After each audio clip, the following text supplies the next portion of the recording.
शमशान के बारे में भी लोगों के अंदर एक भय है, एक मिथ है कि वहाँ जाना उचित नहीं है, वहाँ नहीं जाना चाहिए। वहाँ देखो, कोई भी ऐसा कार्य हम जो अलग से करने जाते हैं, एक हमारा समाज है जो एक लीक पे चल रहा है, उस लीक से हट के हम कुछ भी करेंगे, लोगों की धारणाओं से हट के या अपनी धारणाओं से हम के हट के हम कुछ भी करेंगे, उसमें कठिनाइयाँ तो आएँगी।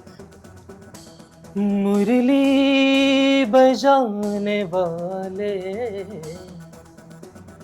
गिरवर उठाने वाले, मैं दास हूँ तुम्हारा। बहुत बहुत नमस्कार।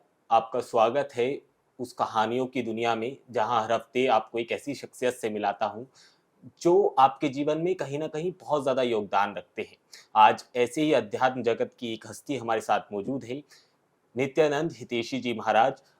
आपका बहुत बहुत स्वागत है और धन्यवाद। मैं आपको पूरे इंटरव्यू में भैया कह के ही संबोधित करूंगा बिल्कुल, मेरे ख्याल से। बिल्कुल। अ, आप कथा से एक लंबे समय से जुड़े हुए हैं। जी। जाहिर सी बात है, जो लोग देख रहे हैं वो भी जानते हैं।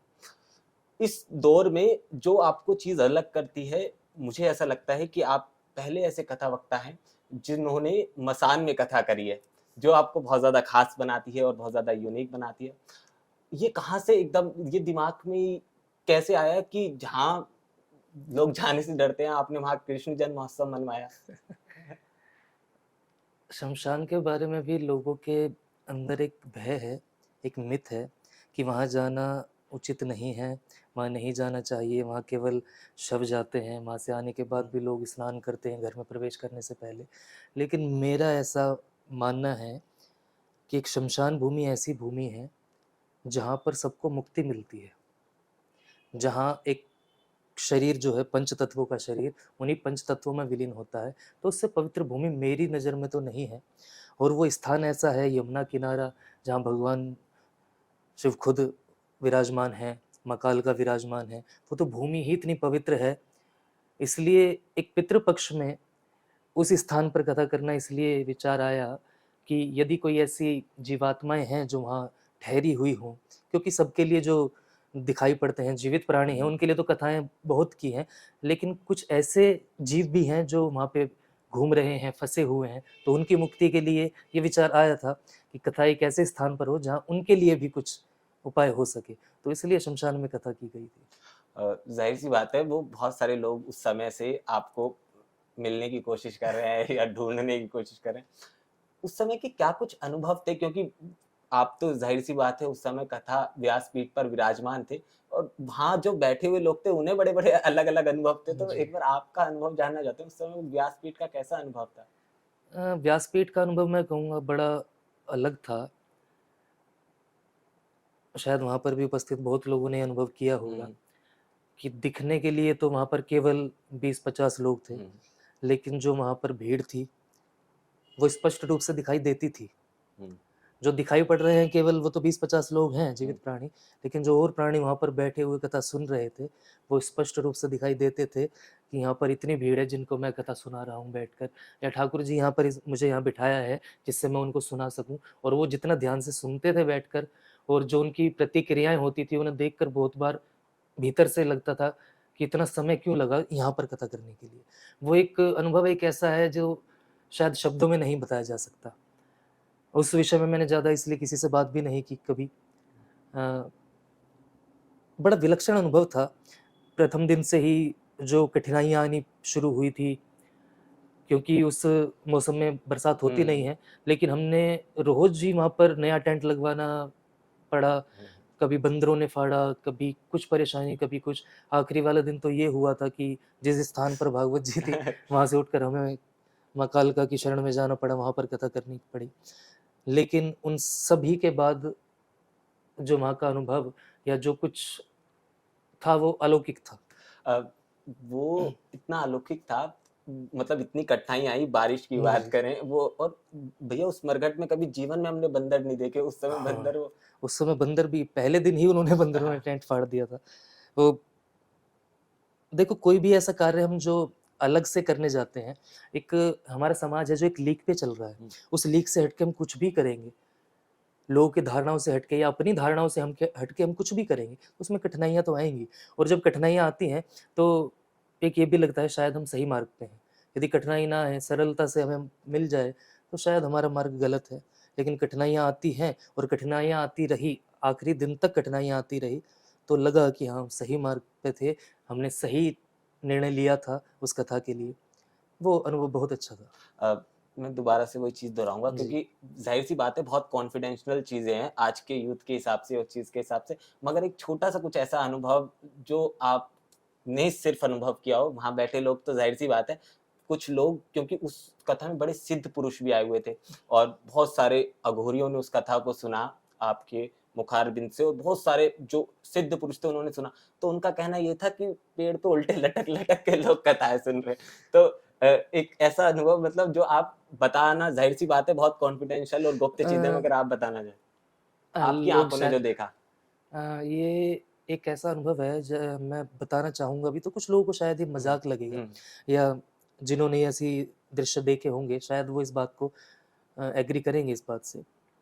जहाँ व्यासपीठ थी उसके ठीक सामने एक शिवलिंग है और शिवा शिवलिंग के ठीक साथ में पीपल का वृक्ष है। पीपल का वृक्ष। मैंने पहले भी वहाँ पर मैं ये पूजा वाली की वो है। वाली वीडियो लगाऊँगा इस वाली वीडियो वहाँ इसके पे बिल्कुल साथ साथ-साथ में में। हाँ, पीपल का पेड़ है।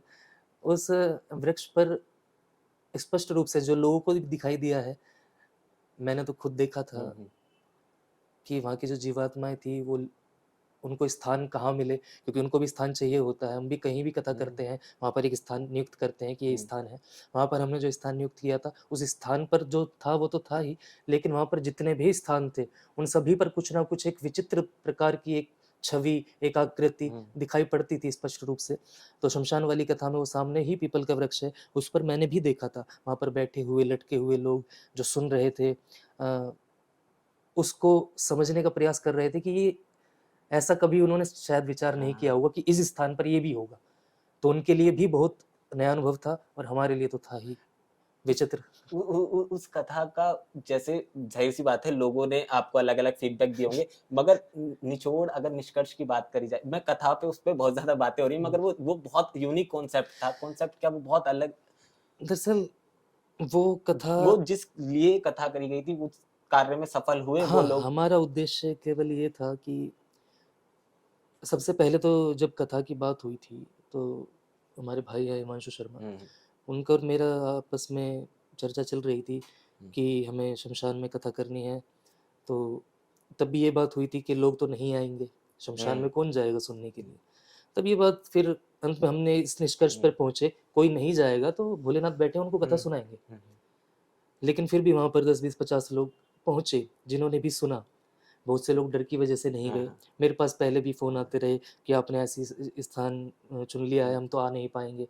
मैंने समझाने का प्रयास किया लेकिन लोगों की धारणाएँ हैं, वो इतनी आसानी से टूटती नहीं हैं। हमारी धारणाएँ भी बहुत समय से चली आ रही हैं। तो हमारा उद्देश्य ये रह गया कि हम भोलेनाथ को कथा सुनाएँगे और जो वहाँ के जीव हैं श्राद्ध पक्ष चल रहा है, पितृपक्ष, तो उस स्थान पर जितनी भी जीवात्माएँ हैं उनको भी मुक्ति मिलेगी। तो इस उद्देश्य से हमने कथा की और वो उद्देश्य हमारा सफल रहा। वहाँ के जो शमशान के ही जो रहते हैं वहाँ पर सेवक रहते हैं, जो कार्य करते हैं वहाँ पर, उन्होंने भी कहा, उनका भी अनुभव रहा कि हमारे पिछले जितने भी वर्षों से हम रह रहे हुँ, हैं यहाँ पे, हमारा प्रथम बार ऐसा अनुभव है कि हमें इतनी शांति मिली है यहाँ पे इन 7 दिनों में कि हमें ऐसा लग रहा है कि कुछ खाली हुआ है। हुँ, हुँ, जब हम वहाँ से हुँ, निकले थे अंतिम दिन, तो वो उन्होंने कहा था कि आज हमें ऐसा लग रहा है बहुत कुछ खाली हो गया है यहाँ से। तो शायद वो जीवात्माएँ उनको मुक्ति मिली हो क्योंकि भागवत से तो मुक्ति ही मिलती है, हुँ। भागवत मुक्ति प्रदान करने वाली है और उन्होंने भागवत सुनी उन जीवात्माओं ने, तो हमारा उद्देश्य ये था कि सबके लिए कथा करते हैं, उनके लिए भी कथा की जाए और ठाकुर जी ने पूरी कराई, भोलेनाथ ने पूरी कराई कथा। तो यदि वो कथा पूरी हो गई, तो हमारा उद्देश्य तो पूर्ण ही हुआ है, सफल हुआ है। अ, हर किसी इंसान के जीवन में एक गुरु का बहुत महत्व है और जी, आप जैसे लोग जो अध्यात्म क्षेत्र में हैं, उनके लिए गुरु की महिमा अपार है। जी। आपके लिए आपके गुरु की क्या महानता है? और जब-जब उनके सानिध्य में बैठते हैं, तो कैसी अनुभूति होती है? मैं दरअसल बचपन से गुरुजी के साथ रहा। जिस समय मैं गुरुजी के पास गया था अ, मेरी 10-11 वर्ष की आयु थी और गुरुजी भी गाँव से 1 किलोमीटर दूर एक छोटी-सी कुटिया थी, उसी में ही रहते हुँ, थे, खेतों के बीच में। तो बचपन से जो सानिध्य प्राप्त हुआ मुझे उन्हीं का ही हुआ। मैं अक्सर देखा करता था, रात्रि में कभी आँख खुली, हुँ। तो मैंने सोते हुए नहीं देखा उनको। वो अधिकतर ध्यान में रहा करते थे, रात्रि में भी। जब शुरुआत में वहाँ गया, कुछ नए-नए अनुभव होने लगे क्योंकि एक तो जंगल का एरिया था और वो वातावरण मेरे लिए बड़ा अलग था। क्योंकि दिल्ली से यदि कोई उसे आयु में बच्चा जाएगा तो उसके लिए बहुत ही अलग हो जाएगा वो सब। तो मैं भी जब गया तो मेरे लिए बहुत नया था सब कुछ। धीरे-धीरे गुरुजी ने कहा अभी तो शुरुआत है, आगे-आगे और अनुभव होंगे। धीरे-धीरे अनुभव बढ़ते गए, सानिध्य मिलता रहा। फिर एक समय ऐसा आया, मैं शुरू में बहुत ज़्यादा डरता था, हुँ, डरपोक था मैं। मैं घर में भी डरता था। हुँ, लेकिन उस स्थान पर जाने के बाद जब ये लगा कि गुरुजी हमेशा साथ हैं, कुछ नहीं होगा या उनकी कृपा हमेशा साथ है, फिर मैं कहीं भी रहा, उनसे दूर भी रहा, उनसे अलग भी रहा, लेकिन हमेशा ये रहा कि वो हैं, तो फिर किसी बात का डर नहीं। फिर बहुत सी बात ऐसी हुई, फिर मैं कहीं भी घुस जाता था, अच्छा यहाँ पर ये परेशानी है, कोई नहीं गुरुजी बैठे हैं, वो देख लेंगे अपने आप। तो गुरु का सानिध्य या गुरु की कृपा इतनी अनिवार्य है जीवन में कि आप फिर किसी भी कार्य में जुट जाओगे तो आपको हुँ। इतना विश्वास होना चाहिए कि मेरा गुरु मेरे सिर पर बैठा है, फिर मुझे किसी बात की चिंता नहीं है। तो मेरे साथ ये हुआ है। मैं भी इसी विश्वास के साथ कहीं भी घुस जाता था और मैं हमेशा सफलता प्राप्त करके ही निकला हूँ, किसी भी कार्य में। ये गुरु की कृपा। आपने ज़ाहिर-सी बात है अध्यात्म के क्षेत्र से आते हैं और बहुत सी साधनाओं का ज़िक्र करते हैं जो आपके इर्द-गिर्द घूमती हैं या जिनकी जानकारी आपको है या जो आपने सिद्ध करी हैं। ज वो तो ज़ाहिर-सी तौर है वो भाषाओं का इस्तेमाल करता है व्यक्ति। मगर कभी कुछ ऐसा घटित हुआ हो जिसने कहते हैं कि रोंगटे खड़े हो जाना और कुछ ऐसा अनुभव कि ये क्या करने बैठे थे और ये क्या हो गया? ऐसे प्रभाव? नहीं, ऐसे तो देखो किसी भी साधना में अनुभव तो होते ही हैं, लेकिन सबके अनुभव मैं कहूँगा कि अलग-अलग होते हैं। मैं कुछ साधनाएँ गुप्त भी हैं। मुझे जो कुछ भी साधनाएँ मिली या जो कुछ भी मिला मुझे, कृपा हुई, वो सब गुरु कृपा से ही हुई। उन्हीं की कृपा से ही मुझे सारी चीज़ें प्राप्त हुई या जो भी मैं अब कर रहा हूँ उन्हीं की कृपा से है। तो मैं ऐसा कोई ये तो नहीं कहूँगा कि मैंने कोई सिद्धि की है या कुछ किया है, मैंने ऐसा कुछ हाँ। नहीं किया। वो सब गुरु की कृपा है जितना भी है। लेकिन हाँ, अ, एक अनुभव मेरे उसमें ऐसा रहा ध्यान को लेके, क्योंकि गुरुजी हमेशा ध्यान के ऊपर जोर देते हुँ, थे हुँ। कि ध्यान किया करो, ध्यान किया करो। ध्यान भी कैसे? चोरी चोरी से, मतलब किसी को दिखा के नहीं, चोरी से। रात को कभी बैठे हो तो ध्यान करो। वो 12 वर्ष लगातार करने के बाद कुछ नहीं मिला, कुछ भी अनुभव नहीं हुआ। मैं परेशान था, लेकिन एक नियम था कि करना है तो करना है। 12 वर्ष बाद एक बार अचानक मैं घर पे था, रात्रि में ध्यान कर रहा था। ध्यान करते हुए एकदम से साँस के साथ भीतर प्रवेश किया और आँख खुली तो मैं लेटा हुआ था और मैं स्वयं को देख रहा था खड़े होके। वो इतना डरावना अनुभव था हुँ, उस हुँ। समय का कि मैं खुद को देख रहा हूँ। मैंने इधर-उधर देखा आस-पास, सब लेटे हुए थे। मैं थोड़ा घूमा और मैं डर गया इस चीज़ को लेके कि अब क्या होगा? उस समय भी गुरु को ही याद किया और गुरु को याद करते ही तुरंत एकदम आँख खुली, तब मैंने खुद को देखा, मैं उठा, हाथ-पैर अपने चेक किए। उस दिन के बाद मैंने छोड़ दी वो प्रक्रिया। हुँ, हुँ। मैंने काफ़ी समय तक उस प्रक्रिया में दोबारा हुँ, देखा भी नहीं, हाथ भी नहीं डाला। गुरुजी से इस बारे में बात की थी, तो उन्होंने कहा था कि ऐसी कोई भी प्रक्रिया करने से पहले या कुछ भी करता है, कम से कम मेरे कानों में बात होनी चाहिए। हुँ, तो वो समझ आ गया था कि कोई भी प्रक्रिया हमारी इस लेवल पे भी जा सकती है हुँ, कि उसमें खतरा हो सकता है, इसलिए गुरु आवश्यक है। मैं हमेशा बार-बार ये कहता हूँ कि गुरु आवश्यक है, किसी भी साधना में या किसी भी मार्ग पर आप जा रहे हैं, गुरु आवश्यक है। गुरु आपका मार्गदर्शन करता है कि आगे जाके आपको ये समस्या हो सकती है या कोई भी समस्या हो जाती है, तो उस समय पे आप किसको याद करोगे या आप उस समस्या से कैसे निकल के आओगे? तब आपको गुरु ही बचा सकता है, इसलिए गुरु अनिवार्य ज़ाहिर-सी बात है आज के दौर में कथा प्रवक्ताओं की बहुत ज़्यादा भीड़ है। है। जी, चाहे आप किसी भी ज़िले की बात करें, मथुरा की बात करें तो आपको हज़ारों, लाखों की संख्या में कथा वक्ता मिलेंगे। जी, सबकी अपनी-अपनी मान्यताएँ हैं, अपनी-अपनी धारणाएँ हैं। अभी हाल ही में एक चर्चित नाम है जो तेज़ी के साथ उभर रहा है, नाम क्या ही लें उनका। मगर तो हर चीज़ को, हर मंत्र को कहें या हर चौपाई को कहें, अलग-अलग तरह से बताया गया है और हर व्यक्ति अलग-अलग तरह से उसे परिभाषित कर रहा है। एक हनुमान चालीसा की एक चौपाई की या एक दोहे की बात करें, तो शंकर स्वयं केसरी नंदन उसमें तो वक्ता द्वारा कहा गया है कि शंकर स्वयं केसरी नंदन है, वो जी, शंकर सुमन केसरी नंदन नहीं है। तो जी। इसका सही उच्चारण ज़ाहिर-सी बात है धर्मात्माओं की बात है, शंकराचार्य बैठे हैं, महामंडलेश्वर बैठे हैं इस बात पर चर्चा करने के लिए। मगर आप भी बहुत ज़्यादा योगदान रखते हैं, लाखों की भीड़ आपको भी सुनती है, तो आपका इस पर क्या ओपिनियन होगा? ये जो बात आपने कही हुँ, शंकर स्वयं केसरी नंदन, हुँ, ये हमारे पूजनीय हैं जिन्होंने ये चौपाई के लिए बिल्कुल। वर्णित किया। बात दोनों ही सिद्ध हैं। देखो, हुँ, गोस्वामी तुलसी बाबा लिखते हैं शंकर सुवन केसरी नंदन, हुँ, और हमारे पूज्यपाद जी कहते हैं कि शंकर स्वयं केसरी केसरी नंदन। नंदन। तो हनुमान जी तो भगवान शंकर के ही अवतार हैं, तो शंकर स्वयं केसरी नंदन भी उचित ही है। हुँ, मैं इस बात पर कोई ऐसी अ, टीका नहीं करूँगा या हुँ, कुछ भी इस पर ऐसे विवादित बयान नहीं दूँगा हुँ, कि उनका गलत कथन या गोस्वामी तुलसी बाबा का हुँ, गलत है। दोनों ही बात सही है। शंकर का ही आंशिक अंश अवतार हैं, 11वें रुद्र हैं, हुँ, हुँ, तो शंकर का अंश अवतार है। हुँ, और शंकर के ही अवतार हैं तो शंकर स्वयं भी हैं, और शंकर का अंश अवतार है 11वें रुद्र हैं तो शंकर सुवन भी हैं। हुँ। तो दोनों ही बात सही है, इसमें दोनों ही बात सिद्ध होती है, शंकर सुवन भी और शंकर स्वयं भी। आपके पास कोई पूछने आता है तो आप क्या बताते हैं वैसे? ज़ाहिर-सी बात है आपके शिष्य आपके पास पूछने आते हैं तो आप क्या बताते हैं? देखो, इसमें फिर मैं भावना वाली वो बात, 1-2 थोड़ी ना छुपाई है वो। बिल्कुल मैं फिर भावना वाली बात हुँ, कहता हुँ, हूँ कि यदि आपका भाव शंकर स्वयं में बन रहा है तो आप शंकर स्वयं मानकर करेंगे तो भी आपके लिए हनुमान जी प्रकट है, और शंकर सुवन मान के करेंगे तो भी हनुमान जी आपके लिए प्रकट है। हुँ, हनुमान जी तो दोनों रूपों में प्राप्त हैं, हुँ, क्योंकि कलयुग के साक्षात बिल्कुल। देव हैं, तो हनुमान जी तो दोनों रूपों में प्राप्त हैं। ये आपकी भावना के ऊपर निर्भर करता है कि आपके भाव क्या कहते हैं, या आपका भाव किसमें बन रहा है। यदि हम बचपन से गाते आ रहे हैं शंकर स्वयं केसरी नंदन, तो शंकर स्वयं चल रहा है, लेकिन हम बचपन से गा रहे हैं शंकर सुवन केसरी नंदन, तो शंकर सुवन चल रहा है।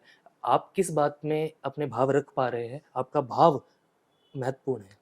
तो इसलिए मैं, मेरे से कोई पूछता है तो मैं तो कहता हूँ दोनों ही बात सही है। आप किस में अपने भाव रख सकते हैं, वो भाव आप रखिए।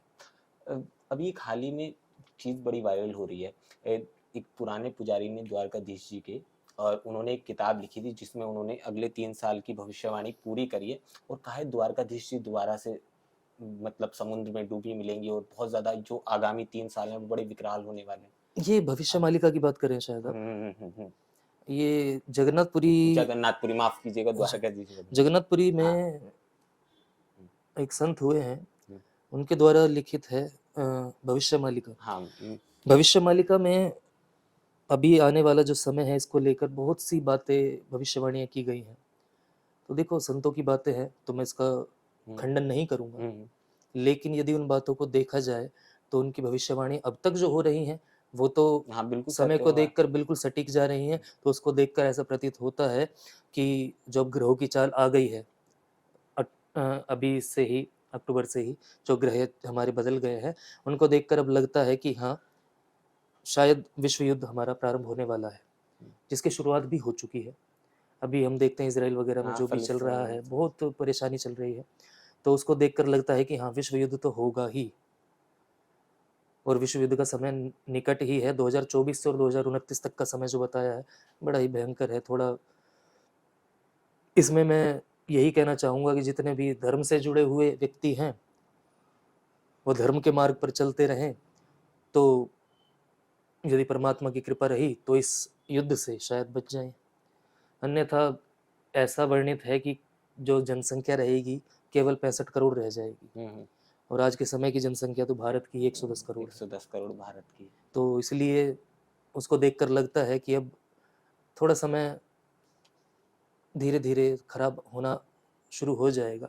लेकिन बात फिर वही है, यदि समय खराब नहीं होगा, जिस तरीके से आज भाग-दौड़ चल रही है, जनसंख्या फैल रही है, यदि ऐसा ही चलता रहा तो शास्त्रों के अनुसार तो कलयुग को भी बहुत समय है। हुँ, तो हुँ। कलयुग का अंत जब तक आएगा तब तक तो पता नहीं क्या हो जाएगा। तो इसलिए धीरे-धीरे कभी कम होगा जनसंख्या, कभी ज़्यादा होगी, फिर कम होगी, फिर ज़्यादा होगी, फिर समय होगा तो भगवान कल के अवतार लेकर आएँगे। उसका तो ज़ाहिर-सी बात है वो सारी चीज़ें ग्रंथों में और जी, वेदों में सारी चीज़ें लिखी हुई हैं।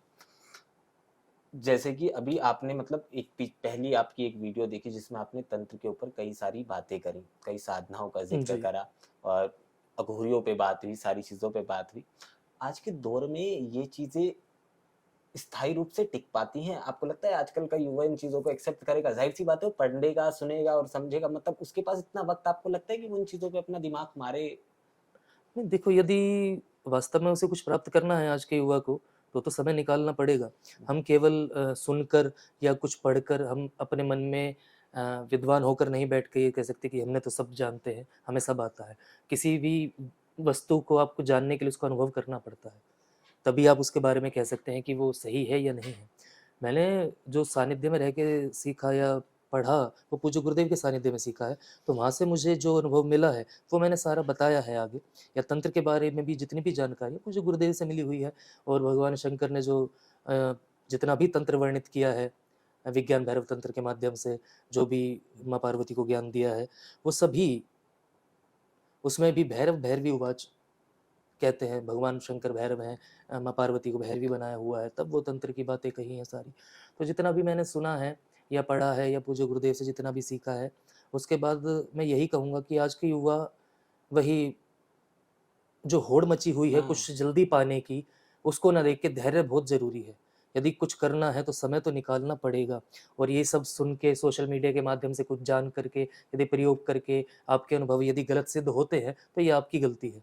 इसमें उस तंत्र का कोई गलती नहीं है या किसी और की कोई गलती नहीं है। ये तो आपकी भूल है कि आपने कहीं से सुना और उसका प्रयोग किया, आपका अनुभव गलत ही होगा।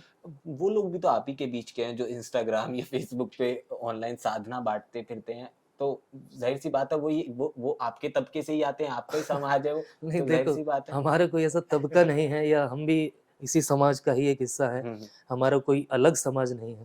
अ, मेरा कहने का हाँ, मतलब है जैसे मैं आपकी बात से हाँ। सहमत हूँ, लेकिन फिर भी मैं एक बात कहूँगा कि जो लोग ये साधनाएँ बाँटते हैं जाहिर सी बात सोशल मीडिया के है। हाँ। माध्यम से, सुबह ही मैं उन भैया माफी चाहूंगा रोक रहा हूँ, सुबह मैं एक वीडियो देख रहा था जी। इंस्टाग्राम पे, वो ऑनलाइन माँ बगलों की साधना 11,000 रुपए में दे रहे थे। नहीं देखो, ये सब मूर्ख बनाने वाले हाँ। कार्य हैं। मैं तो ये कहता हूँ आप गुरु के सानिध्य में भी रह के उसको कई दिन देखो, गुरु को जानो परखो, तब उससे साधना सीखो। और ये सोशल मीडिया के माध्यम से अगर साधनाएँ बाँट रहे हैं, तो भूल जाओ बिल्कुल कि ना तो इन साधनाओं के चक्कर में पड़ो, और पड़ोगे तो आप गलती ही करोगे। फिर उसके दुष्परिणाम आपको ही भुगतने पड़ेंगे। तो ये सब जितने भी कर रहे हैं ऐसा, ये गलत है कार्य, ये नहीं करना चाहिए। मैं तो यही कहूँगा, क्योंकि हमने जितना भी कुछ देखो, साधनाएँ कोई भी होती हैं, कोई भी शिक्षा होती है, साधना ऐसा नहीं कि साधनाएँ केवल यही हैं। हम जो पढ़ाई भी करते हैं वो भी साधना जाहिर ही सी। है। मैंने यदि भागवत का अध्ययन किया है तो वो भी साधना ही थी उस समय। यदि मैंने उस समय संगीत का अभ्यास करता रहा तो वो भी उस समय साधना थी, संगीत की साधना। तो जितनी भी साधनाएँ हैं, जो भी हम करते हैं, उसके लिए गुरु का सानिध्य आवश्यक है। गुरु जो मुख से बताते हैं, हमारी जो परंपरा चली आ रही है गुरु शिष्य की, गुरु अपने मुख से बताते थे चीज़ें कि ये होती है, तब शिष्य करता था उनको। और हम खाली सुन के किसी के भी मुख से करने लगे तो इसमें हमारी ही गलती है, ये नहीं करना चाहिए। बताने वाले को भी नहीं बताना चाहिए और करने वाले को तो बिल्कुल देखना बंद कर देना चाहिए। जाते-जाते हमारे ऑडियंस के लिए जो आप लोगों को देख रहे हैं या जो आपको सुनते हैं, ज़ाहिर-सी बात, और जो इस वीडियो को जिन्होंने पूरा देखा है, उनके लिए कोई संदेश आपका?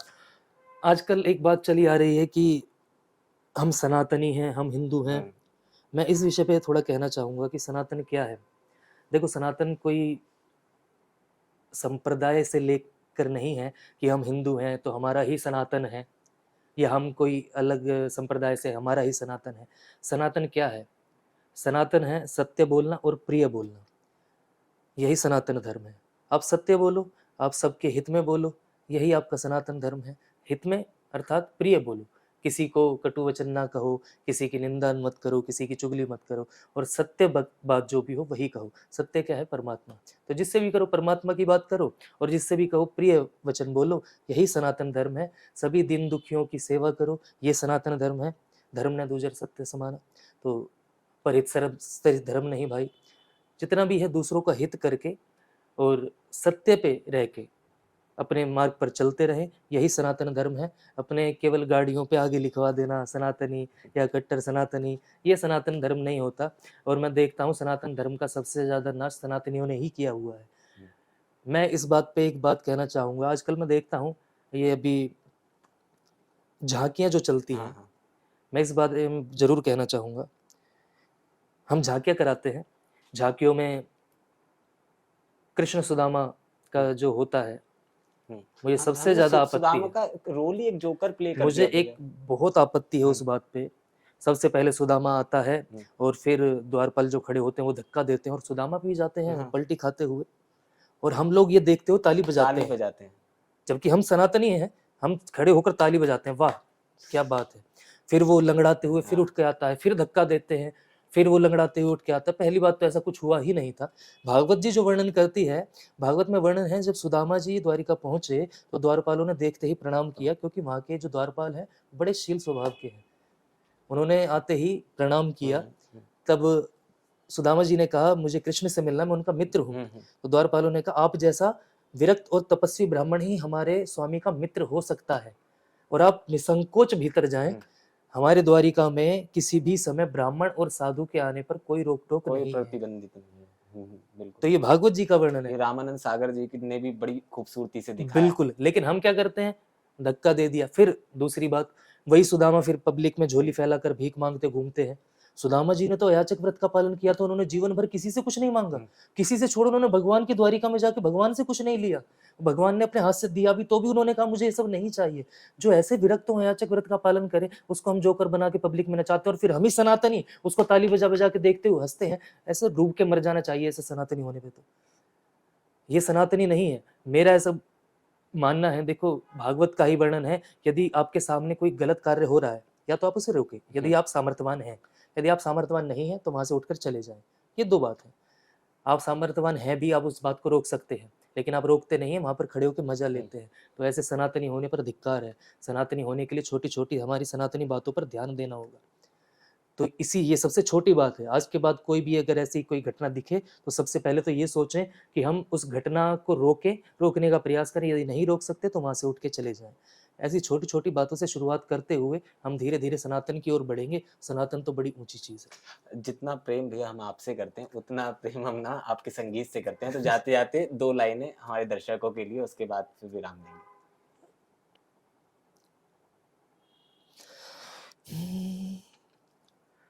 मुरली बजाने वाले,